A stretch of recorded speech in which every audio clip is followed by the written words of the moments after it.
gözəl şairimiz Seyfəddin Şahbuzlu yazır ki, gözüm uzaqları seçməyir daha. Vaxtsız yaş gəlibdi yaşımın üstə. Bir gün ömür bitər bu gün sabaha, kimlər ağlayacaq başımın üstə.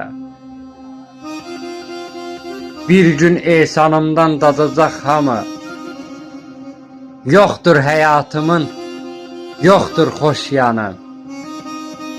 Mən də tərk edəcəm fani dünyanı, adım yaşayacaq daşımın üstə.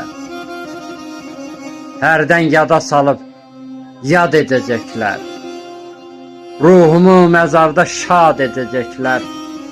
Bəlkə də gül çiçək gətirəcəklər, kimlər ağlayacaq başımın üstə. Ömür çox tələsir, gedir yel kimi, axır gözlərimdən yaşım sel kimi. Ölsəm el ağlasın məni el kimi, qoy bahar gətirsin qışımın üstə, qoy bahar gətirsin qışımın üstə.